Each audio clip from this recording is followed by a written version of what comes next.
Oi, meus amores do quarto ano, tudo bem com vocês? Começamos mais uma segunda-feira com aula de História e vamos dar continuidade ao nosso conteúdo anterior, que nós estávamos falando sobre os bandeirantes e a descoberta do ouro no Brasil, né? As minas de ouro que se localizavam lá na região do estado do atual Minas Gerais. E hoje nós vamos continuar esse assunto falando sobre a ocupação e a organização do espaço na região das minas, que é um assunto muito importante para nós sabermos como que foram fundadas as primeiras vilas dessa região, como que aconteceu a habitação desse lugar, tá certo? Então vamos compreender melhor sobre esse assunto. Para nós começarmos, vamos falar sobre o trabalho nas minas. Nós já sabemos que várias pessoas foram para a região das minas em busca do ouro e para isso eles precisavam trabalhar exaustivamente em busca desse ouro porque não era um procedimento fácil, não era um procedimento simples. E então, nesse contexto, muitos escravos foram trabalhar nessas minas, como também outras pessoas, né? Alguns portugueses que vieram para o Brasil. Tanto que na aula passada nós falamos sobre a Guerra dos Emboabas, que foi a disputa pelo ouro entre paulistas e demais pessoas de outras regiões, como os portugueses também. E aí muitas pessoas começaram a explorar essa região, certo? E essas pessoas, elas iam atrás do ouro e elas não se preocupavam em cultivar o seu próprio alimento, em produzir outras coisas lá, porque elas queriam apenas saber do ouro. É nesse contexto que surge nessa região das minas outros tipos de trabalhadores, como os comerciantes, que iam para essa região vender seus produtos para atender a necessidade das pessoas que já estavam ali trabalhando e que começavam a habitar aquela região. Nesse contexto todo, esses comerciantes eles começaram a ganhar destaque, porque como eu falei para vocês, os moradores das minas eles buscavam ouro. E aí tudo que era consumido ali vinha de outros lugares. Então os comerciantes eles vinham lá das suas terras, né, da sua casa, de outra região, para poder vender o seu produto ali. Então eles vendiam alimento, roupas, armamento, equipamentos, então tudo vinha de outros locais. E o pagamento para esses produtos era feito com ouro, por isso o valor das coisas era muito alto, né? Porque tudo era pago com ouro. E isso atraiu muitos outros comerciantes que vinham de outras regiões justamente para atender a necessidade dessas pessoas. E isso causou um grande crescimento do comércio na região das minas. Como esses comerciantes que vinham de outras regiões precisavam trazer os seus produtos, eles geralmente andavam em caravanas e aí eles andavam com cavalos, bois, né, alguns animais de carga, de transporte de carga. E aí eles se reuniam e essas caravanas depois ficaram conhecidas como os tropeiros, né? Que eles eram os viajantes que faziam essas comercializações. Eles andavam com vários produtos justamente para atender esses moradores. E então, gente, com tudo isso que estava acontecendo, né, a mineração, ela proporcionou o crescimento de outras atividades econômicas. Então, lá na região das minas não havia apenas mineradores, não eram pessoas que iam apenas em busca do ouro, mas também várias outras pessoas que buscavam comercializar seus produtos para os mineradores, para os moradores daquela região. E é nesse sentido que entramos novamente naquela frase que eu já falei para vocês, que nós trabalhamos na aula anterior, a febre do ouro. Como eu já disse, não é uma doença, né, de fato, mas a gente fala febre do ouro justamente porque as pessoas só pensavam no ouro, né? Então, sempre quando vocês ouvirem esse termo, não significa que era uma doença, que as pessoas sentiam febre e tudo mais. Era justamente porque as pessoas só pensavam no ouro.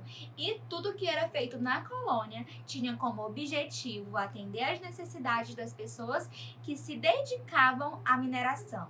Ou seja, a preocupação era produzir o que necessitavam os moradores da região das minas, como alimentos, roupas, ferramentas, etc.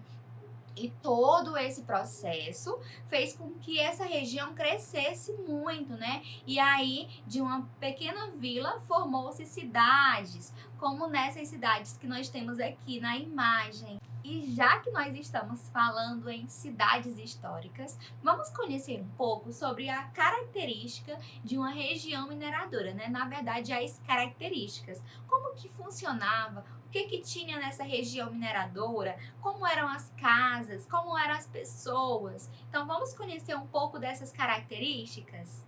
Para isso, é necessário que você, assim como eu solicitei lá na Agenda Edu, recorte as legendas que tem no anexo de história. É o único anexo de história desse material 3, tá bom? Então, vocês vão lá, recortem as legendas de acordo com a tesourinha que mostra lá o pontilhado. Vocês vão recortar e colhem nos números adequados. O local onde você vai colar as legendas é lá na página 122. Agora vamos lá, vamos começar. No número 1, nós temos aí algumas pessoas. Essas pessoas representam a elite mineradora, ostentavam sua riqueza, era formada por grandes proprietários de terras, por médicos, por advogados. Então eram essas pessoas que tinham trabalhadores que trabalhavam lá nas minas enquanto eles só ostentavam sua riqueza. Agora vamos para o próximo número. O número 2 representa um outro grupo de pessoas, é a classe média mineradora, né? Enquanto o 1 representa a elite, agora estamos falando da classe média. Eles também eram muito ricos, né? Porque eram pequenos proprietários e comerciantes da região.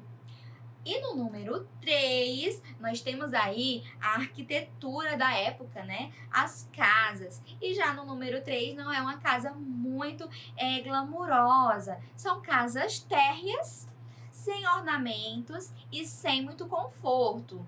Ou seja, sem eira nem beira. Gente, vocês já ouviram essa expressão, sem eira nem beira, para se referir a alguém com poucos recursos, com uma situação financeira ruim? Pois é. Essas casas elas eram habitadas pelas pessoas mais pobres. E essa expressão acontece justamente porque antigamente a eira, né, era uma construção que era feita nas casas para proteger o telhado da chuva. Então era lá no telhado, e a beira era o ornamento que colocavam na eira para deixar a construção mais bonita. E aí essas pessoas mais pobres não tinham condição de fazer toda essa construção arquitetônica. E a casa deles era mais simples. É representado aqui no número 3. Vocês podem ver que a casinha aqui do número 3 é diferente das demais. E agora, lá no número 4, nós temos um outro grupo de pessoas. Essas pessoas representadas aí no item 4 são escravos libertos que muitas vezes atuavam como vendedores ambulantes. Porque nessa época já existia a carta de alforria, que era a carta, né, um documento pelo qual o escravo poderia comprar a sua liberdade. Então, eles compravam a carta de alforria e, para isso, eles tinham que trabalhar bastante, juntar muito dinheiro para que eles fossem libertos. Como eles eram livres, eles trabalhavam em busca de dinheiro, né? No caso de ouro, porque era a região das minas. Então, aqui já muda um pouco a relação do escravo na sociedade, porque antes eles viviam nas fazendas, lá no engenho de açúcar. Agora, na região mineradora, a gente já tem uma nova situação. Daqui a pouco eu falo mais sobre isso, tá bom? Então, agora vamos lá para o item 5. Veja aí que bela construção no item 5, não é? Esses aí são os famosos solares. Eram casarões com fachadas ricamente esculpidas, habitados por membros da elite. Possuíam muitas portas e janelas. Era bem parecido com aquele casarão lá do engenho colonial, né? Com aquelas casas bem bonitas. Porém, essa aqui era bem rebuscada. Olha só, às vezes possuíam sacadas escadas, seus telhados eram dotados de eira, que é um prolongamento do telhado que protegia da chuva as paredes externas da casa, e beira, que eram os ornamentos que decoravam a eira, como eu já falei para vocês. Então eram casas maravilhosas, enormes, que pertenciam à grande elite da época. No item 6, nós temos algo que também tinha lá no Higiene Colonial, que eram as igrejas, né? Só que aqui as igrejas eram mais glamurosas, porque lá no Higiene Colonial era apenas uma capela mais simples. Aqui nós temos uma igreja grande, inclusive muitas dessas igrejas, dessas cidades históricas, elas eram enriquecidas com ouro por dentro, elas eram cheias de ouro.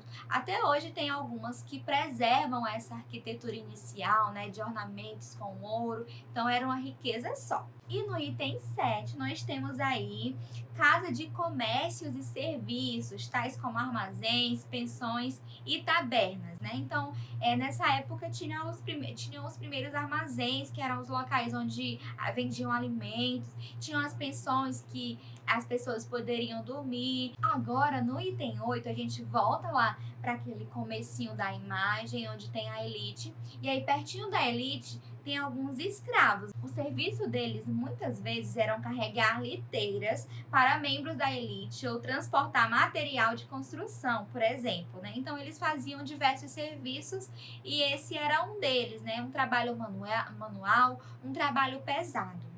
E aí, nas minas, eles trabalhavam em verdadeiras empresas de extração também. Eles realizavam esse trabalho de extração de ouro, como eu até já havia mencionado para vocês. E o número 9 mostra aí uma outra construção, que eram os sobrados, que era a moradia das pessoas de classe média. Eram espaçosos, mas não tinham o requinte dos solares.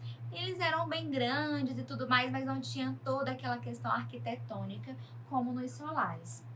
E por fim, o número 10, nós temos aí uma situação parecida com o higiene colonial, né, que permaneceu ainda nessa época, que eram os feitores, que vigiavam o trabalho dos escravos. Então aí mostra o escravo lá trabalhando e o feitor ali com a arma, apenas observando, esperando o momento desses escravos vacilarem para ele poder agir, né? Então continuava ainda essa situação triste da escravidão. E os trabalhadores da região das minas, né, que trabalhavam exatamente na mina como mineradores, eram muitas vezes indígenas, alguns indígenas que foram escravizados, capturados pelos bandeirantes, e também os escravos, como eu já mencionei para vocês. Também é importante falar que as condições de trabalho nas minas não era fácil, gente. Esses trabalhadores, né, tanto indígenas como os negros escravizados,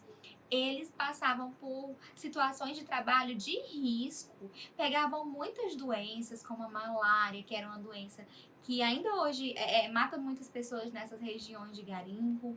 E também eles muitas vezes morriam por meio de acidentes de trabalho, né? Que eles tinham que entrar nos túneis, nas cavernas, e muitas vezes nessas cavernas tinha água, às vezes eles morriam afogados, às vezes morriam soterrados. Então era um trabalho muito difícil e muito perigoso. E falando sobre essa situação dos negros escravizados, é importante dizer também que a vida deles mudou um pouco na região das minas. Nessa época, existiam 3 tipos de escravos.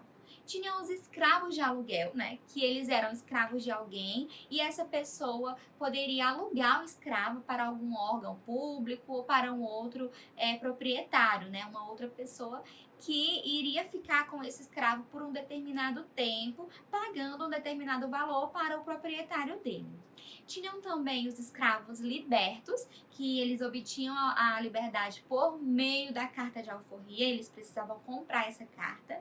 E tinham também os escravos de ganho, que eram escravos, eles não eram exatamente libertos, mas eles vendiam o seu trabalho para uma outra pessoa que não era o seu dono, e aí ele tinha a responsabilidade de dividir os lucros com o seu proprietário. Então, esses escravos de ganho, eles conseguiam, muitas vezes, comprar sua carta de alforria fazendo esse tipo de trabalho. ele continuava sendo escravo do seu proprietário, só que ele tinha a liberdade de trabalhar para uma outra pessoa em troca de dinheiro. Então ele ia juntando esse dinheiro, né, no caso o ouro, ia juntando esse valor e aí conseguia comprar sua carta de alforria. Então esse momento foi muito importante para esses escravos que conseguiam a liberdade, né? Então já mudou muito a situação da vida deles se a gente for comparar lá com o regime colonial, porque lá eles viviam nas senzalas. Aqui não, na região mineradora não tinham mais senzalas. Eles moravam às vezes em sua própria casa, quando eles conseguiam comprar a liberdade, eles tinham a sua própria casa